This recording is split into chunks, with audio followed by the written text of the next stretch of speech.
கிறிஸ்துவுக்கு அன்பான தேவ பிள்ளைகளை, மீண்டும் இந்த நாளிலும் கூட இயேசுவின் அன்பை உங்களோடு பகிர்ந்து கொள்வதற்காக இந்த காலைக்கதிர் நிகழ்ச்சி வாயிலாக உங்களை சந்திப்பதில் மிகுந்த மகிழ்ச்சி அடைந்தேன். இந்த நாளிலும் கூட தேவன் நம்மோடு பேசத்தக்கதாக எடுத்துக்கொண்ட பகுதி அல்லது வாக்கு தத்துவம் என்ன அப்படின்னு சொன்னீங்க பார்த்தீங்கன்னா, யாத்திரையாகவும் 4ஆம் அதிகாரம் 2வது வசனம். கர்த்தர் அவரை நோக்கி, உன் கையில் இருக்கிறது என்ன என்றார். ஒரு கோல் என்றான். சரிங்களா? ஆண்டவர் ஒரே கேள்வி, உன் கையில் என்ன இருக்குது அப்படின்னு கேட்குறாரு. அதற்கு மோசே சொல்லுகிற பதில் தான் ஒரு கோல் இருக்கிறது அப்படின்னு சொல்லி. நீங்கள் பார்த்தீங்கன்னு சொன்னால், ஒவ்வொரு மனுஷன்கிட்டையும் என்ன செய்கிறாரு, ஆண்டவர் ஒரு காரியத்தை கொடுத்து வச்சிருக்கிறாங்க. ஆனால் அவர் கேட்கும் பொழுது, நான் என்னிடத்துல இது இருக்குது அப்படின்னு சொல்கிறதுக்கு நமக்கு என்ன இல்லை, சில நேரத்தில் தைரியம் கிடையாது. நமக்கு இருக்கா அப்படின்னு நமக்கே ஒரு கேள்வியாக இருக்கும். இங்கே மோசே கேட்கும் பொழுது, ஏன்னு சொன்னால் அவர் ஒரு மேய்ப்பன் இல்லையா, ஆடுகளை மேய்ப்பதுனால அவர் கையில் என்ன இருந்துச்சு, ஒரு கோல் இருந்துச்சு. அந்த கோலை வைத்து என்ன செய்கிறார் ஆண்டவர், பெரிய அற்புதங்கள் பெரிய அதிசயங்களை செய்கிறார். ஏன்னு சொன்னால், நீங்கள் பார்த்தீங்கன்னு சொன்னால், இங்கிலாந்து நாட்டில் சிலுவை போர் அப்படின்னு ஒரு போர் நடந்துச்சு. ஏன்னு சொன்னால், எருசலேமை முகமதியர்கள் ஆளும் பொழுது அவர்களை மீட்பதற்காக நடத்தப்பட்ட போர் தான் சிலுவை போர். அப்படி இங்கிலாந்து என்ன செஞ்சுச்சுன்னா, அந்த போர்ல வெற்றி பெற்று திரும்பி வருகிறது. அப்படி திரும்பி வரும் பொழுது அங்க இருந்த மன்னர் பேர் என்ன அப்படின்னு சொன்னா, ரொம்ப தைரியசாலியான ஒரு மன்னர். அவர் இங்கிலாந்து நாட்டுல ரிச்சர்ட் அவர் பேரு. அவர் என்ன செய்யறாருன்னு சொன்னா, திரும்பி வரும் பொழுது அவருடைய கப்பல் என்ன செய்யுதுன்னா சேதமடையுது. அப்போ சேதமடைஞ்ச உடனே நம்ம எப்படியாவது என்ன செய்யணும், நடந்தாவது நம்ம நாட்டுக்கு போகணும் அப்படின்னு சொல்லி பிரயாசப்படுறாங்க. அப்படி பிரயாசப்படும்போது என்ன நடக்குது அப்படின்னு சொன்னா, அவர் என்ன செஞ்சார்னா, வழியில எப்படியும் மாட்டிக்கிறக்கூடாது அப்படின்னு சொல்லி ஒரு பிச்சைக்காரனை போல வேடம் அணிந்து வராரு. ஆனா என்ன செய்யல, இங்கிலாந்து நாட்டை அவர் சேரலை. அப்படி சொல்லி மக்கள் என்னச்சுன்னா ரொம்ப கவலைப்பட ஆரம்பிச்சாங்க. ஒரு மன்னன் இறந்திருப்பாரா, அல்லது மன்னர் என்ன செஞ்சிருப்பாங்க, ஒருவேளை பிண கைதியாக பிடிச்சிட்டு போயிருப்பாங்களா அப்படிலாம் அவங்களுக்குள்ள ஒரு கேள்வி வருத்தம் இருந்துச்சு.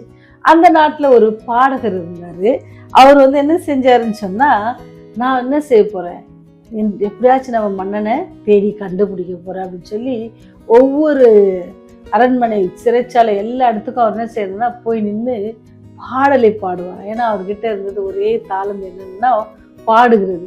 என் பாடலை வைத்து நான் எப்படியாவது கண்டுபிடிப்பேன் மன்னர் அப்படின்னு சொல்லி பாட ஆரம்பிக்கிறார். என்ன பாட்டை பாடுறாரு அப்படின்னு சொன்னா, மன்னருக்கு என்ன பாட்டெல்லாம் ரொம்ப விரும்பி கேட்பார் அப்படின்னு சொல்லி தெரிந்து கொண்டு அந்த பாடல்கள்லாம் இவர் பாட ஆரம்பிச்சார். ஒவ்வொரு இடத்துக்கும் போய் ஒவ்வொரு இடத்துலயும் அவர் போய் நின்று என்ன செய்யறாருன்னா, அந்த பாடலை அவர் பாடுகிறார். திறந்து ஜன்னல் கிட்ட நின்று பாடி பார்ப்பாரு, ஒருவேளை அந்த இடத்துல இருந்தா கேட்பார். அப்படி பாடி பாடி இருந்துச்சுன்னா, ஒரு நாள் அவர் பாடும் பொழுது அதே குரல் அதே வரிகளை கொண்டு இன்னொரு குரல் சத்தம் கேட்டுச்சான். அப்படி பார்க்கும்பொழுது அங்கதான் யார் இருந்தாங்கன்னு சொன்னா, மன்னன் ரிச்சர்ட். அப்போ அவரை கண்டுபிடிச்சி அந்த இடத்துக்கு கொண்டு வந்தாங்க.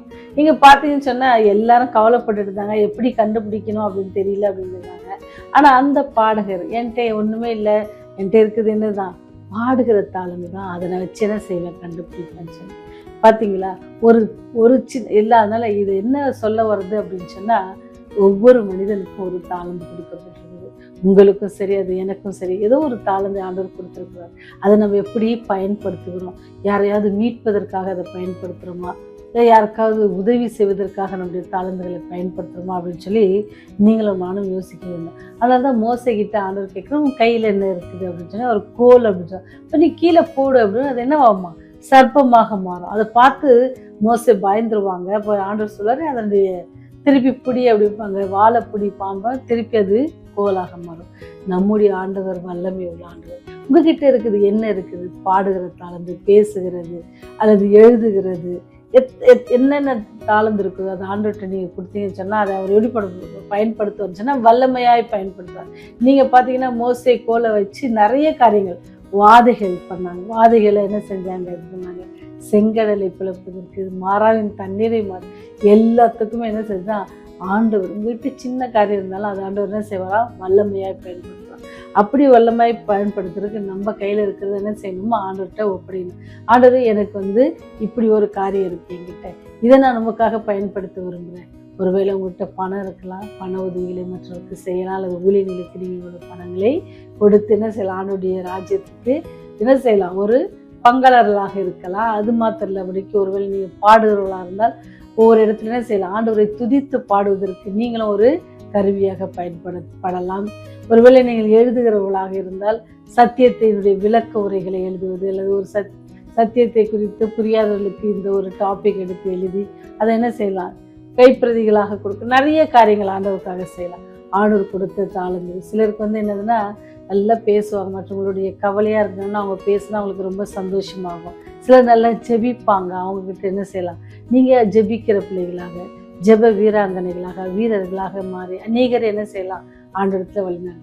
இவராக நீங்களும் நானும் நம்ம கையில் என்ன இருக்குது அதை ஆண்டவத்தில் ஒப்பு கொடுப்போம்.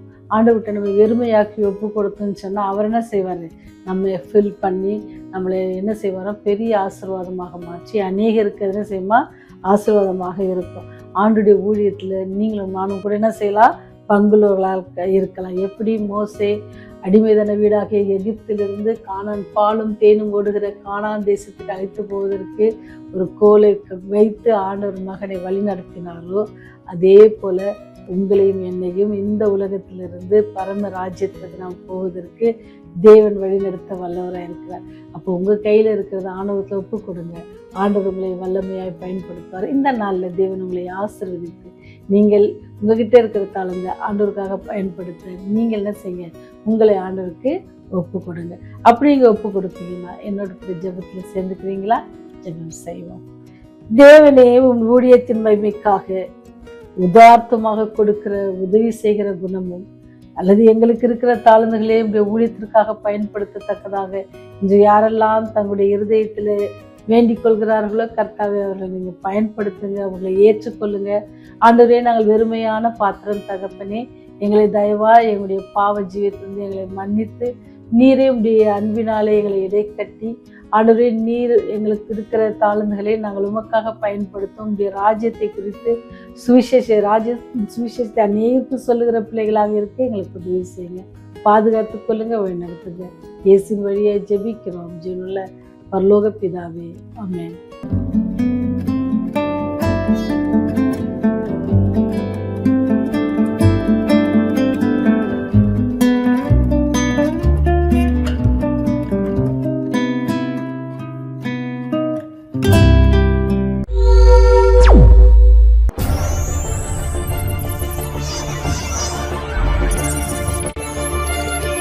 நீங்கள் பார்த்துக் கொண்டிருப்பது உங்கள் ரிவைவல் டிவி.